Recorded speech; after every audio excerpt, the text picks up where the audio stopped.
അസ്സലാമു അലൈക്കും വറഹ്മത്തുള്ളാഹി. പരിശുദ്ധമായ റമളാൻ മാസം നമ്മളിൽ നിന്നും വിട പറയുകയാണ്. ഈ സമയത്ത് നമ്മൾ നിർബന്ധമായും അറിഞ്ഞിരിക്കേണ്ട ഒരു കാര്യമാണ് ഫിത്ർ സക്കാത്ത് എന്നുള്ളത്. ഫിത്ർ സക്കാത്ത് ആരാണ് കൊടുക്കേണ്ടത്, എപ്പോഴാണ് കൊടുക്കേണ്ടത്, എങ്ങനെയാണ് കൊടുക്കേണ്ടത്, എവിടെയാണ് കൊടുക്കേണ്ടത്, ഇങ്ങനെ ഒരുപാട് ചോദ്യങ്ങൾ ഒരുപാട് ആളുകൾ എന്നോട് ചോദിച്ചിട്ടുണ്ട്, പ്രത്യേകിച്ച് പ്രവാസികളായ ആളുകൾ. അപ്പോൾ എല്ലാ ആളുകളുടെയും എല്ലാ സംശയങ്ങളും തീരുന്ന രൂപത്തിലാണ് ഈ ഒരു വീഡിയോ ഞാൻ ചെയ്യാൻ ആഗ്രഹിക്കുന്നത്. അങ്ങനെ ഒരുപാട് സംശയങ്ങൾ ചോദിക്കാൻ വേണ്ടി എൻ്റെ അടുത്ത സുഹൃത്തുക്കളിൽപ്പെട്ട സുഫിയാൻ നമ്മുടെ കൂടെയുണ്ട്. അസ്സലാമു അലൈക്കും വറഹ്മത്തുള്ളാഹി. നമ്മുടെ ഉച്ചാസ് ക്രിയേഷൻ യൂട്യൂബ് ചാനലിലേക്ക് സ്വാഗതം. അപ്പോൾ മൂപ്പരുടെ ചോദ്യത്തിലേക്ക് കടക്കുന്നതിന് മുമ്പ് നമ്മൾ ഫിത്ർ സക്കാത്ത് കൊടുക്കുന്ന ആളുകൾ മെയിനായിട്ട് നിർബന്ധമായും അറിഞ്ഞിരിക്കേണ്ട ഒരു 2 കാര്യം നിങ്ങൾ ഓർമ്മപ്പെടുത്താൻ ആഗ്രഹിക്കുകയാണ്. ഒന്നാമതായി നിയ്യത്ത് വെക്കുക എന്നുള്ളതാണ്. ഇന്നമൽ അമാലു ബിന്നിയാത്ത്. ഏത് അമലുകളും ചെയ്യുമ്പോൾ നിയ്യത്തില്ലാതെ അമലുകൾ സ്വഹിയാവുകയില്ല. അതുകൊണ്ട് സക്കാത്ത് എന്നുള്ളതും ഒരു അമലാണ്. ഇസ്ലാം കാര്യത്തിലെ 3ാമത്തെ കാര്യമാണ് സക്കാത്ത് എന്നുള്ളത്. അപ്പോൾ സക്കാത്ത് എന്നുള്ളത് 2 തരത്തിലുണ്ട്. സക്കാത്തുൽ മാല്, സമ്പത്തിൻ്റെ സക്കാത്തുണ്ട്. അതുപോലെ തന്നെ സക്കാത്തുൽ ഫിത്ർ, ശരീരത്തിൻ്റെ സക്കാത്തുണ്ട്. നമ്മളിപ്പോൾ ഇവിടെ പറയാൻ പോകുന്നത് ഫിത്ർ സക്കാത്തിനെ കുറിച്ചാണ്. അപ്പോൾ നമ്മൾ സക്കാത്ത് കൊടുക്കുന്ന സമയത്ത് നിയ്യത്ത് വെക്കണം എന്ന് പറഞ്ഞാൽ എങ്ങനെയാണ് നിയ്യത്ത് വെക്കേണ്ടത്?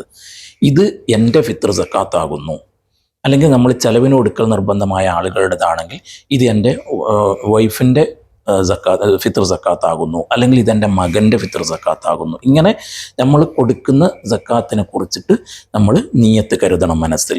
ഇത് എപ്പോഴാണ് കരുതേണ്ടത്? നമ്മൾ സക്കാത്ത് കൊടുക്കുന്ന സമയത്ത്, സക്കാത്തിൻ്റെ അവകാശികൾക്ക് കൊടുക്കുന്ന സമയത്ത് നമ്മൾ കരുതാം. അല്ലെങ്കിൽ ഈ സക്കാത്ത് മാറ്റി വെക്കുന്ന സമയത്ത്, ഉദാഹരണത്തിന് ഇപ്പോൾ നാളെ രാവിലെ നമ്മൾ കൊടുക്കാൻ ഉദ്ദേശിക്കുന്നുണ്ടെങ്കിൽ നമ്മൾ ഇന്ന് മാറ്റി വെക്കുകയാണ്. ഇതൊക്കെ ഓരോ ആളുടെ ഫിത്ർ സക്കാത്ത് എന്ന് പറഞ്ഞിട്ട്. അപ്പോൾ ആ സമയത്ത് നമ്മൾ നിയ്യത്ത് കരുതാം. അതുപോലെ തന്നെ 2ാമത്തത് ഫിത്ർ സക്കാത്തിൻ്റെ അവകാശികൾക്ക് എത്തിച്ചു കൊടുക്കണം എന്നുള്ളതാണ്. ഇവിടെ നമ്മൾ പ്രത്യേകം മനസ്സിലാക്കേണ്ടത്, അധികം ആളുകളും മനസ്സിലാക്കാത്തൊരു കാര്യം, ഫിത്ർ സക്കാത്ത് നമ്മൾ അർഹതപ്പെട്ട ആളുകളിലേക്ക് എത്തിച്ചു കൊടുക്കുകയാണ് വേണ്ടത്. അവരെ വിളിച്ചു വരുത്തിയിട്ട് കൊടുക്കുകയല്ല വേണ്ടത്. അത് ഹദിയ അല്ലെങ്കിൽ സ്വതക്ക, അതൊക്കെ അങ്ങനെ ചെയ്യാം. സക്കാത്ത്, ഫിത്ർ സക്കാത്ത് എന്നുള്ളത് നമ്മൾ അവരെ വീട്ടിലേക്കോ അല്ലെങ്കിൽ അവരെ കയ്യിലേക്ക് എത്തിച്ചു കൊടുക്കുകയാണ് വേണ്ടത്. അല്ല ഫോൺ വിളിച്ചിട്ടോ മറ്റും ഇവിടെ ഫിത്ർ സക്കാത്ത് ഉണ്ട് വന്നിട്ട് എടുത്തോ എന്ന് പറയാൻ പാടില്ല. അങ്ങനെ ഒരിക്കലും ചെയ്യരുത്. അതുപോലെ തന്നെ അഹ്ലു ബൈത്തിന്, സയ്യിദന്മാർക്ക്, തങ്ങന്മാർക്ക് സക്കാത്ത് കൊടുക്കാൻ പാടില്ല. അത് എത്ര പാവപ്പെട്ട, എത്ര ഫക്കീറായ, ദരിദ്രരായ തങ്ങന്മാരാണെങ്കിലും അവർക്ക് സക്കാത്ത് കൊടുക്കാൻ പാടില്ല. അവർക്ക് നിങ്ങൾ കഴിയുന്നത്ര ഹദിയ അല്ലെങ്കിൽ സ്വതക്ക ചെയ്തോളൂ, സക്കാത്ത് കൊടുക്കാൻ പാടില്ല. ഇനി നമുക്ക് ഓരോരോ ചോദ്യങ്ങളിലേക്ക് കടക്കാം. ആദ്യമായിട്ട് സുഫിയാൻ എന്താണ് ചോദിക്കാനുള്ളത്? ഉസ്താദെ, സക്കാത്തിനെ പറ്റി നമുക്ക് ആദ്യമേ വരുന്ന സംശയം എന്ന് വെച്ചാൽ, സക്കാത്ത് ആരൊക്കെയാണ് കൊടുക്കാനുള്ളത്, ആരൊക്കെയാണ് സക്കാത്തിൻ്റെ അവകാശികൾ? ഇത്തരത്തിലുള്ള സംശയങ്ങളാണ് നമുക്ക് ഏറ്റവും കൂടുതൽ വരുന്നത്. എനിക്കിപ്പോൾ സക്കാത്ത് കൊടുക്കാൻ ഞാൻ ബാധ്യസ്ഥനാണോ, എങ്കിൽ ഞാൻ ആർക്കാണ് കൊടുക്കേണ്ടത്, എത്തരത്തിലുള്ള ആൾക്കാരെ ഞാൻ കണ്ടുപിടിക്കണം? അതിനൊരു കാറ്റഗറി പറയുന്നുണ്ടല്ലോ, അതിനെപ്പറ്റി എപ്പോഴും നമുക്കൊരു വരുന്ന സംശയമാണ്. ഇതിനെപ്പറ്റി സക്കാത്ത് കൊടുക്കേണ്ടത് തൻ്റെയും താൻ ചെലവിന് കൊടുക്കൽ നിർബന്ധമായ ആളുകളുടെയും ആ പെരുന്നാൾ ദിവസത്തെ ഭക്ഷണം, വസ്ത്രം, പാർപ്പിടം, അത് കഴിഞ്ഞിട്ട് ബാക്കിയുള്ളതിൽ നിന്നും സക്കാത്ത് കൊടുക്കണം. ഇത് ചില ആളുകൾ മനസ്സിലാക്കാത്തത്, സക്കാത്ത് ചിലപ്പോൾ സ്വീകരിക്കുന്ന ആളുണ്ടാവും. സ്വീകരിക്കുന്ന ആൾക്ക് തന്നെ അന്നത്തെ ഭക്ഷണത്തിൻ്റെയും വസ്ത്രത്തിൻ്റെയും വീടിൻ്റെയും കാര്യം നോക്കിയിട്ട് ബാക്കി വരുന്ന മുതലുണ്ടെങ്കിൽ അതിൽ നിന്ന് സക്കാത്ത് കൊടുക്കണം. ഞാൻ സക്കാത്ത് സ്വീകരിക്കുന്ന ആളാണ്, അതുകൊണ്ട് എനിക്ക് സക്കാത്ത് കൊടുക്കേണ്ടതില്ല എന്ന് പറയാൻ അവിടെ അവകാശമില്ല. സക്കാത്ത് കൊടുക്കൽ വെറും പണക്കാർ മാത്രമല്ല കൊടുക്കേണ്ടത്. സക്കാത്ത് സ്വീകരിക്കുന്ന ആൾ തന്നെ ചിലപ്പോൾ സക്കാത്ത് കൊടുക്കേണ്ടിയും വരും. കാരണം എന്താ?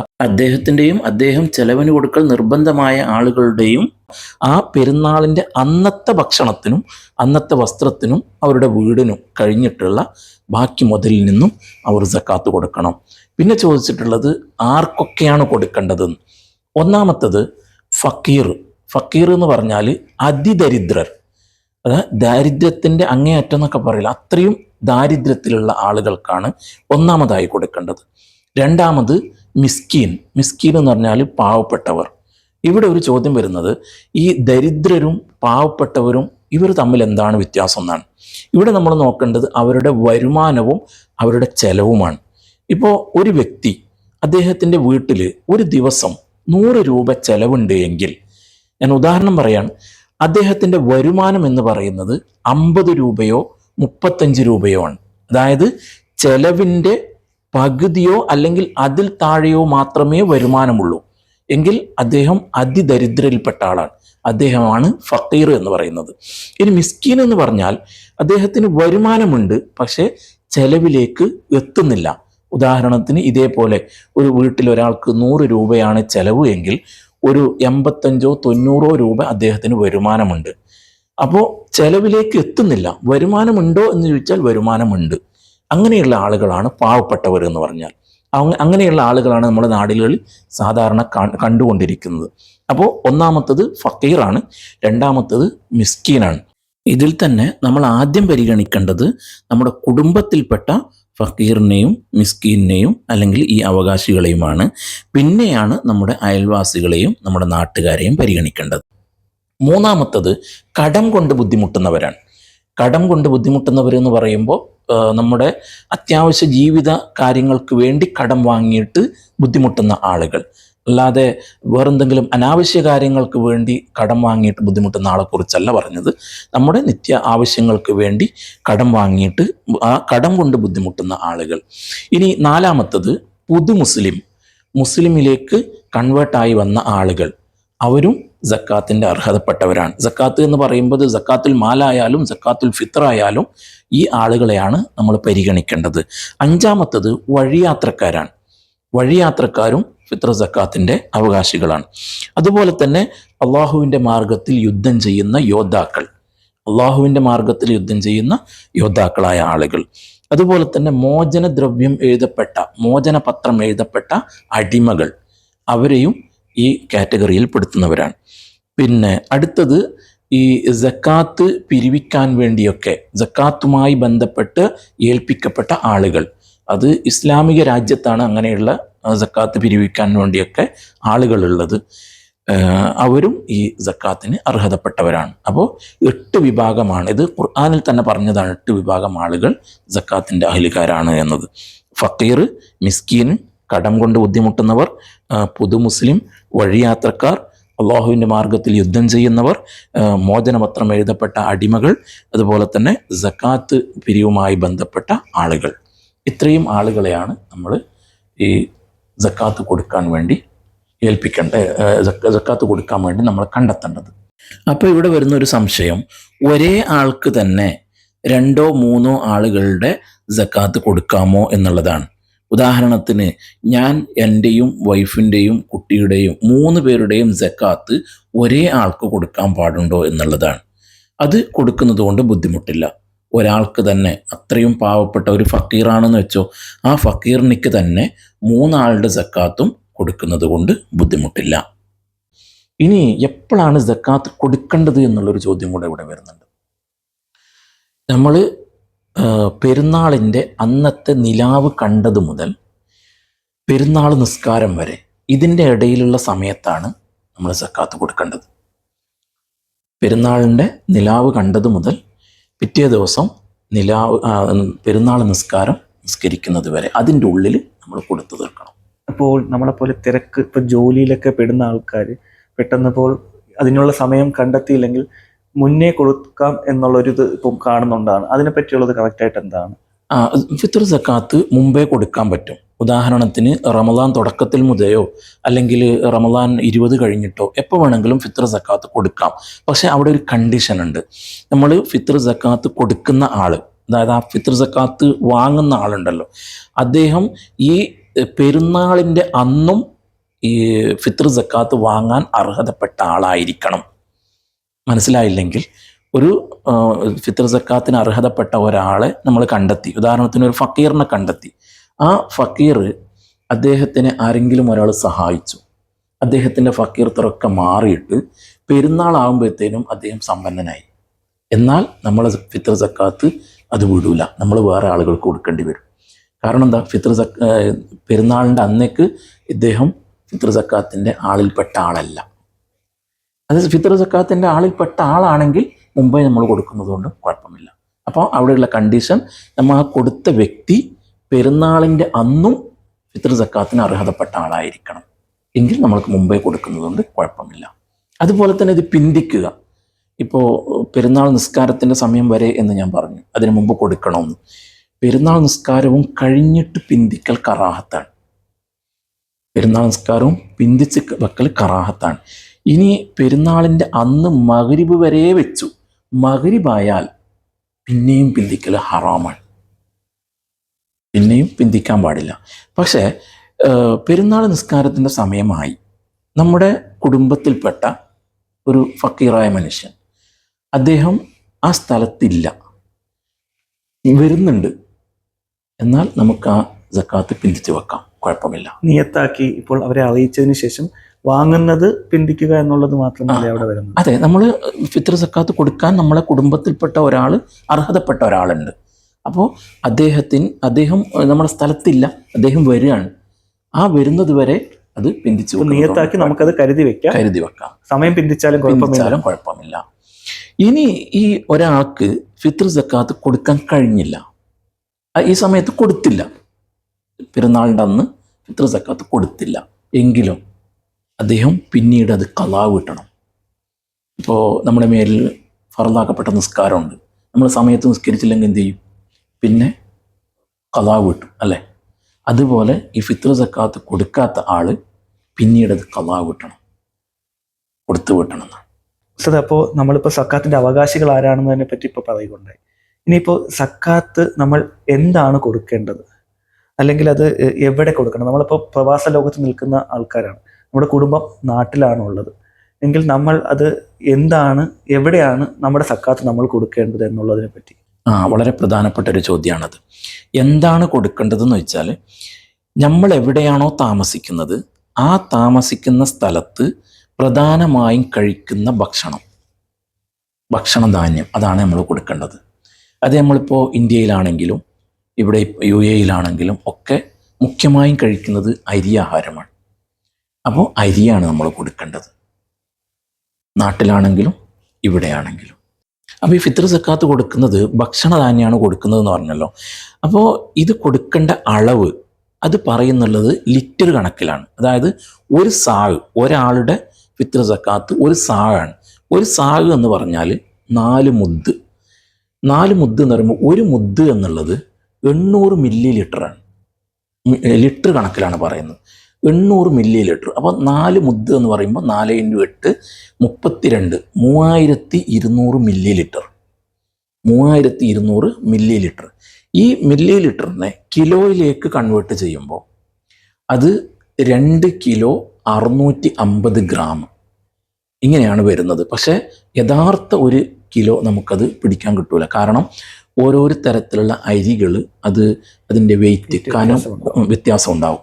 അപ്പോൾ വെയിറ്റ് കൂടിയതും വെയിറ്റ് കുറഞ്ഞതൊക്കെ ഉണ്ടാവും. അപ്പോൾ ഏറ്റവും താഴെയുള്ളത് 2 കിലോ 650 ഗ്രാമാണ്. അതിന് മേൽപോട്ട് കൊടുക്കുന്നതാണ് നല്ലത്. സൂക്ഷ്മതയ്ക്ക് വേണ്ടി ഒരു 3 കിലോ വരെ കൂട്ടിയിട്ട് ഒരു 300 ഗ്രാമൊക്കെ കൂട്ടി 3 കിലോ ആവുമല്ലോ. അപ്പം ഞാൻ സജഷൻ ചെയ്യുന്നത് ഒരു 3 കിലോ, ഒരാൾക്ക് 3 കിലോ വരെ കൊടുക്കലാണ് ഏറ്റവും നല്ലത് എന്ന്. ഇനി ഒരാൾക്ക് കൊടുക്കാൻ കഴിഞ്ഞില്ല, ഉദാഹരണത്തിന് ഒരു 10ഓളം ആൾക്കാരുടെ സക്കാത്ത് ഒരാൾ ആണ് കൊടുക്കുന്നതെങ്കിൽ അവർക്ക് ചിലപ്പോൾ കൊടുക്കുന്നത് ബുദ്ധിമുട്ടാകാം. എങ്കിൽ ഈ 2 കിലോ 650 ഗ്രാമിൽ താഴെ വരാൻ പാടില്ല, അതിന് മുകളിലോട്ട് തന്നെ പോകണം. പിന്നെ നമ്മൾ എവിടെയാണ് കൊടുക്കേണ്ടതെന്ന് ചോദിച്ചല്ലേ, നമ്മൾ ഈ പെരുന്നാളിൻ്റെ നിലാവ് കാണുന്ന സമയത്ത് എവിടെയാണോ ഉള്ളത് അവിടെയാണ് കൊടുക്കേണ്ടത്. ഇപ്പം നമ്മൾ പ്രവാസ ലോകത്തുണ്ടാകുമ്പോൾ നമ്മൾ ഇവിടെ കൊടുക്കണം. ഇനി പ്രവാസികൾ തന്നെ ആയിക്കൊള്ളണമെന്നില്ല. നമ്മളെ ഇപ്പോൾ കേരളത്തിലുള്ള ഒരാൾ, അദ്ദേഹം ബോംബെയിലോ അല്ലെങ്കിൽ ബാംഗ്ലൂരോ എവിടെയെങ്കിലും ജോലി ചെയ്യാണ്. ആ നിലാവ് കാണുന്ന സമയത്ത് അദ്ദേഹം ജോലി സ്ഥലത്താണുള്ളത് എങ്കിൽ അവിടെ കൊടുക്കണം. അതിൽ പ്രത്യേകിച്ച് പറയുന്നൊരു കാര്യമുണ്ട്, പണ്ഡിതന്മാരൊക്കെ പറയുന്നത്, ഉദാഹരണത്തിന് കല്യാണം കഴിഞ്ഞ് പോയ ഒരു സ്ത്രീ, ആ സ്ത്രീ സാധാരണ ഉണ്ടാവുക ഭർത്താവിൻ്റെ വീട്ടിലാണ്. എന്നാൽ ഈ നിലാവ് കാണുന്ന സമയത്ത് ഈ സ്ത്രീ സ്വന്തം വീട്ടിലാണുള്ളത് എങ്കിൽ ഈ സ്വന്തം വീട്ടിലോ അല്ലെങ്കിൽ അതിൻ്റെ അയൽവക്കത്തോ കൊടുക്കണമെന്നാണ്. അതായത് ഈ പെരുന്നാളിൻ്റെ നിലാവ് കാണുന്ന സമയത്ത് എവിടെയാണോ നമ്മളുള്ളത് അവിടെയാണ് കൊടുക്കേണ്ടത്. അതും അവിടെ ഭക്ഷണം കഴിക്കുന്ന ഭക്ഷണധാന്യമാണ് കൊടുക്കേണ്ടത്. അപ്പോൾ ഇവിടെ നമുക്ക് എന്ത് മനസ്സിലായി? ക്യാഷ് കൊടുക്കാൻ പറ്റൂല. ക്യാഷ് കൊടുത്താൽ ഫിത്ർ സക്കാത്ത് വീടൂല. ഇത് ഷാഫി മദ്ഹബ് പ്രകാരമാണ്. ഹനഫി മദ്ഹബ് പ്രകാരം ക്യാഷ് കൊടുക്കാൻ പറ്റും എന്നാണ് ഞാൻ അറിഞ്ഞിട്ടുള്ളത്. പക്ഷേ ഷാഫി മദ്ഹബ് പ്രകാരം ക്യാഷ് കൊടുത്താൽ സക്കാത്ത് വീടുമില്ല. അപ്പോൾ ഇവിടെ പ്രധാനമായും പ്രവാസികൾ ചോദിക്കുന്നത്, നമുക്ക് ഇവിടെ അർഹതപ്പെട്ട ആളുകളെ കണ്ടെത്താൻ കഴിഞ്ഞില്ലെങ്കിൽ എന്ത് ചെയ്യും? നമ്മളിവിടെ ഏകദേശം നമ്മൾ കാണുന്നതൊക്കെ അർഹതപ്പെട്ട ആളുകൾ തന്നെയാണ്. കാരണം മിസ്കീനിൽപ്പെട്ട ആളുകളായിരിക്കും നമ്മളിവിടെ കാണുന്നത്. കാരണം ദൈനംദിനം നമ്മൾ പണിയെടുത്ത് നാൾ കഴിയുന്ന ആളുകളാണ്.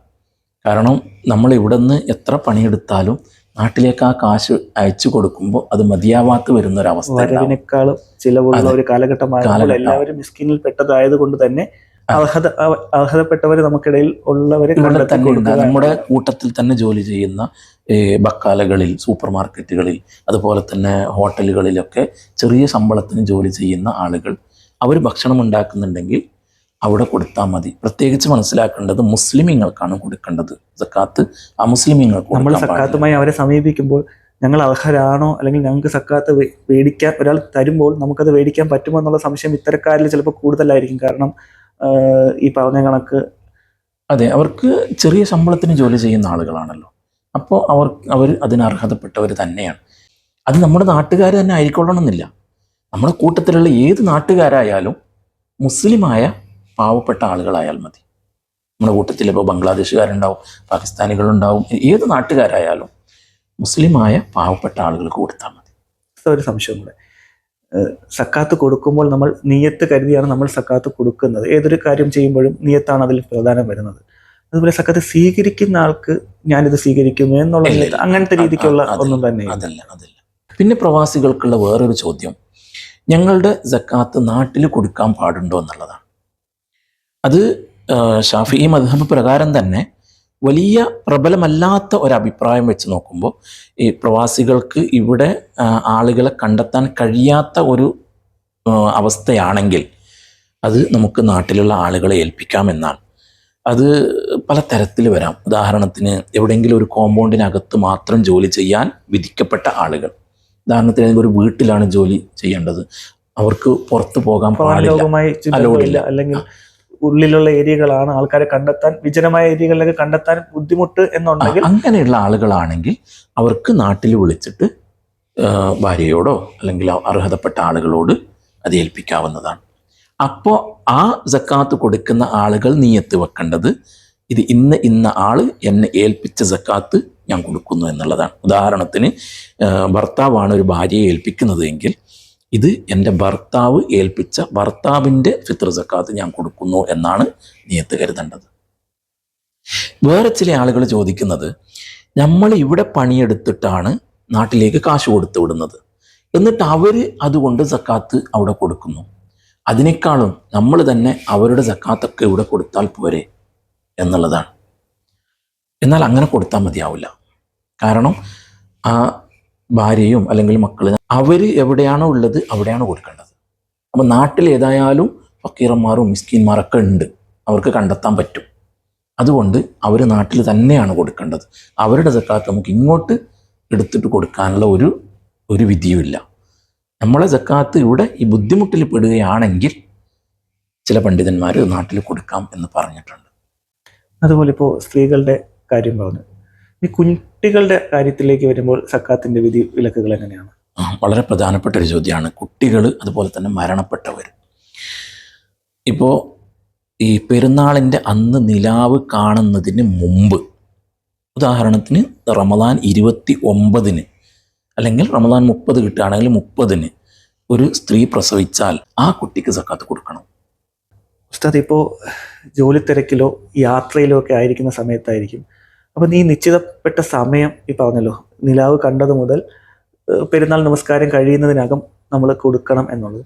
ഈ ഒരു സമയത്തിനകത്ത് നമുക്ക് കൊടുക്കാൻ കഴിഞ്ഞില്ല എന്നുണ്ടെങ്കിൽ മാറ്റി വെച്ച് പിന്നെ ഒരു സമയത്തേക്ക് നമുക്ക് കൊടുക്കാൻ പറ്റുമോ? അങ്ങനെ എന്തെങ്കിലും ഒരു അത് ഈ പറഞ്ഞതിൽ പെട്ടല്ലോ. അതായത് നമുക്ക് ഒരു സമയത്ത് കൊടുക്കാൻ പറ്റിയില്ല എങ്കിൽ അത് ഖളാ വീട്ടിയിട്ട് പിന്നെ ഒരു സമയത്ത് കൊടുക്കുക. അതെ, അതങ്ങനത്തെ പറ്റാത്ത ഒരവസ്ഥയിലാണെങ്കിൽ. ഇനി ഈ പെരുന്നാളിൻ്റെ നിലാവ് കണ്ടതിന് ശേഷമാണ് ഒരു സ്ത്രീ പ്രസവിച്ചതെങ്കിൽ ആ കുട്ടിക്ക് സക്കാത്ത് കൊടുക്കേണ്ടതില്ല. ആ കുട്ടിക്ക് സക്കാത്ത് കൊടുക്കേണ്ടതില്ല. ഇനി മരണപ്പെടുന്നതും അതുപോലെ തന്നെയാണ്. ഈ പെരുന്നാളിൻ്റെ നിലാവ് കാണുന്നതിന് മുമ്പാണ് ഒരാൾ മരണപ്പെട്ടാൽ അവർക്ക് സക്കാത്തില്ല. നിലാവ് കണ്ടതിന് ശേഷം ഒരാൾ മരണപ്പെട്ടാൽ അവരുടെ സക്കാത്ത് നമ്മൾ കൊടുക്കണം. കുട്ടികളുടെയും മരണപ്പെട്ടവരുടെയും സക്കാത്ത് അതുപോലെയാണ്. ഈ സക്കാത്തിനെ പറ്റി നമുക്കിപ്പോൾ ഈ പറഞ്ഞ സംശയത്തെക്കാളും കൂടുതൽ ചിലപ്പോൾ ആൾക്കാർക്ക് അല്ലെങ്കിൽ എല്ലാവർക്കും സംശയങ്ങൾ ഒരുപാട് ഉള്ളതായിരിക്കും. അപ്പോൾ അങ്ങനെ എന്തെങ്കിലും സംശയങ്ങൾ വരുന്ന സമയത്ത് അതിപ്പം എങ്ങനെ നമുക്ക് ക്ലിയർ ചെയ്യാനായിട്ട്? അത് ഇൻഷാ അല്ലാഹ് ഈ വീഡിയോയുടെ താഴെ കമൻ്റായിട്ട് നിങ്ങൾക്ക് ചോദിക്കാവുന്നതാണ്. ഏത് സംശയമാണെങ്കിലും ഇൻഷാ അല്ലാഹ് എല്ലാ സംശയങ്ങൾക്കും അതിനുള്ള മറുപടി കമൻറ്റിലൂടെ തരുന്നതായിരിക്കും ഇൻഷാ അല്ലാഹ്. അതുപോലെ തന്നെ ഈ വീഡിയോ മാക്സിമം എല്ലാ ആളുകളിലേക്കും ഷെയർ ചെയ്തെത്തിക്കുക. അതുപോലെ തന്നെ നിങ്ങളുടെ അഭിപ്രായങ്ങളും നിങ്ങളുടെ നിർദ്ദേശങ്ങളും താഴെ കമൻ്റായി രേഖപ്പെടുത്തുക. ഏകദേശം ആളുകൾക്കും എല്ലാ സംശയങ്ങളും മാറി എന്ന് വിചാരിക്കുന്നുണ്ട്. അല്ലാഹു തആല ഇതുപോലെയുള്ള നല്ല അറിവുകൾ പറയുവാനും അത് കേൾക്കുവാനും അത് ജീവിതത്തിൽ പകർത്തുവാനുള്ള തൗഫീക്ക് നൽകുമാറാവട്ടെ. ആമീൻ യാ റബ്ബൽ ആലമീൻ. അപ്പോൾ നമുക്ക് നിർത്തിയാലോ അല്ലേ? അസ്സലാമു അലൈക്കും. വഅലൈക്കും അസ്സലാം.